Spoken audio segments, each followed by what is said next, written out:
വാഹനമോഷ്ടാക്കൾ police പിടിയിൽ. പാലക്കാട് പട്ടാമ്പി സ്വദേശികളായ 3 യുവാക്കളാണ് അറസ്റ്റിലായത്. കുളപ്പുള്ളി ബസ് സ്റ്റാൻഡിനടിയിലുള്ള അണ്ടർഗ്രൗണ്ട് പാർക്കിംഗിന്റെ ഷട്ടറിന് മുൻവശം പാർക്ക് ചെയ്തിരുന്ന hero Honda passion plus motor cycle മോഷണം ചെയ്തു കൊണ്ടുപോയ സംഭവത്തിലാണ് വല്ലപ്പുഴ വല്യപറമ്പിൽ ബഷീറിന്റെ മകൻ മുഹമ്മദ് യൂനസ്, നെല്ലായ വള്ളിക്കാട്ടുതൊടി വീരാൻകുട്ടിയുടെ മകൻ ഷാഹുൽ ഹമീദ്, ഓങ്ങല്ലൂർ കാരക്കാട് വാരമംഗലത്ത് വീട്ടിൽ മുസ്തഫയുടെ മകൻ മുഹമ്മദ് ആഷിർ എന്നിവരെ പോലീസ് അറസ്റ്റ് ചെയ്തത്.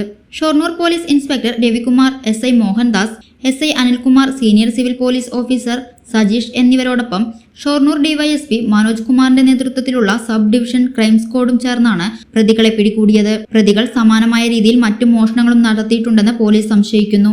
മൂന്നാം പ്രതി യാതൊരു മാനദണ്ഡങ്ങളും പാലിക്കാതെ നടത്തുന്ന ആക്രിക്കട കേന്ദ്രീകരിച്ചാണ് മോഷ്ടിക്കുന്ന വാഹനങ്ങൾ പൊളിച്ച വിൽപ്പന നടത്തുന്നതെന്ന് പോലീസ് അന്വേഷണത്തിൽ വ്യക്തമായിട്ടുണ്ട്. സൗജന്യ വൈഫൈ കണക്ഷൻ അങ്ങനെ വരാൻ വഴിയില്ലല്ലോ.